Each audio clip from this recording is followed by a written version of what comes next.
Okay, so some cold soak maceration. What is happening here? They are treating the grapes with dry ice before maceration. This is called cold soaking or cold soak maceration. And basically what it does is it protects the grapes from oxygen, because as we know, dry ice is CO2 in solid form, and as it sublimates, it is creating a CO2 layer to protect the grapes, so there is no oxidation, and the extraction can start very gently and slowly, which can be really helpful to bring out aromas in more delicate grape varieties like Pinot Noir, as it happens in this video. The dry ice is actually not really cooling down the grapes, because you would need a lot more dry ice for that amount of grapes to be cooled down. It's more about the protection against oxidation, but obviously these barrels are kept in temperature controlled spaces, so it still has a lower temperature. I think in this winery they keep it around 15 Celsius for like 5 or 6 days.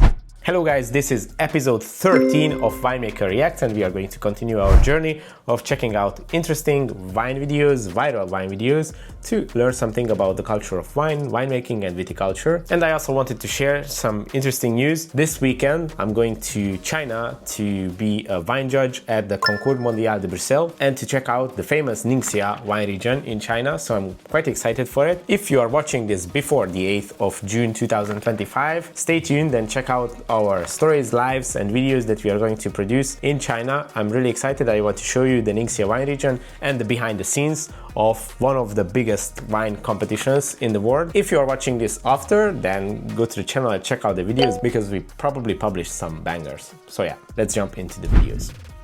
So, Vineyard robot in action. There are more and more of these autonomous machines popping up. This is made by the Vitibot company, and it's called Bacchus. Cool naming and cool little machine. This machine is mainly used for in-row weeding, and as you can see, it's fully automated. It has an autonomy of 12 to 14 hours as far as I read, and it recharges really fast, so it's probably really effective. Vitibot, hit us up, would love to test it. But there is a bigger question regarding these autonomous machines. As I've said, there are more and more popular, and people are kind of debating, because lots of people are commenting that they don't really like to see these autonomous machines inside the vineyard, and only humans should work the vineyards, which is obviously a beautiful idea, but we have to face the problem. There is huge labor shortages. Me as a winemaker, we also struggle with the workforce. It gets harder and harder each year to have a team and to work the vineyard, even though we are a smaller winery, so we kind of can manage with the family and with a small team and with our passion. But for larger wineries, it is getting impossible to do some of the works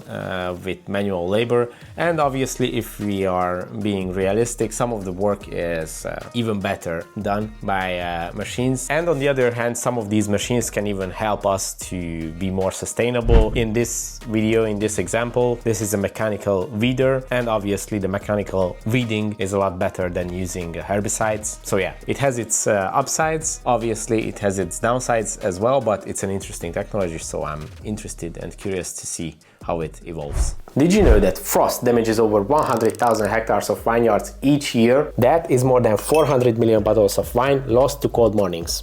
And the tools that we still rely on, like candles, wind machines or sprinklers, are labor-intensive, expensive and polluting. That's why I was excited to discover Frolight. It's a breakthrough system that protects vineyards with targeted infrared heating.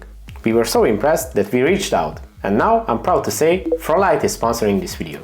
So how does it work? Infrared tubes gently warm the buds and shoots directly, activating automatically when temperatures drop. No smoke, no noise, no wasted energy, just smart protection where and when it's needed.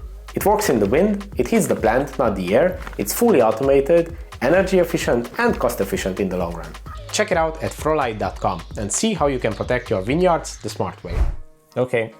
This looks like the fermentation room of Chateau Lynch-Bages. This is one of the most beautiful fermentation rooms, and they have these huge, beautiful tanks. They have 48 tanks, which helps them to vinify plot by plot, which is a great advantage when you are trying to have the perfect final blend for the ground wine, which is also really cool. As you can see in the video, each tank has its own pump. So these are quite high-tech tanks, and the pumps are used during the pumping over when the wine is extracted from the bottom of the tank and sprayed on the top of the grapes, so it's always mixed and grape berry is always in suspense, and the extraction, as we talked about in the previous video, can work during the fermentation. So pretty cool tanks and very beautiful fermentation room. Chateau Lynch-Bages is a 5th growth in the Grand Cru Classé classification in the Pauillac region, and lots of wine critics regard them as punching well above their weight limit. Some people say that it is to the level of the 2nd growth, or even in some vintages to the 1st growth. Very consistent winery, quite big. They have around 100 hectares of vineyards, which is quite big, and it's quite hard to have such high productions and keep the quality so consistently. So that's why they have been so legendary for so many years. They produce between 200 and 400,000 bottles each year, but they manage their distribution very smartly. Obviously they reach all over the world, but they have very small allocations to each distributor and exporters, and this way they are creating this scarcity.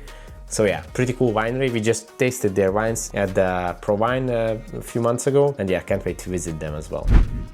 So why is he installing these discs on the wine? There's a very simple reason to it. These discs protect the wine against caterpillars. So in the winter, the larvae of the caterpillars are underground, and in the summer, as the temperatures are rising, they crawl out and they climb the vines to eat the young buds and the shoots of the grapevines, which is obviously not very healthy for the grapevines. So these discs are preventing them from climbing, which is a really nice and sustainable way without insecticides, because usually from all the sprayings that are being done in viticulture, the insecticides are usually the most harmful for the insects, but also for the humans as well. And these preventions, I think even in this video, they are being done on Nebbiolo wines, because Nebbiolo is quite sensitive. They have very low fertility in secondary buds, so if the caterpillars would eat the primary buds, that would result in a huge yield reduction. So these are anti-caterpillar discs on Nebbiolo. So that's it for this video. Stay tuned for the next one. Join me for the Concours Mondial de Bruxelles wine competition, and see you in the next one.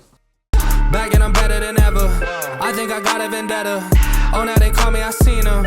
All of those times getting severed. I told them all I get letters.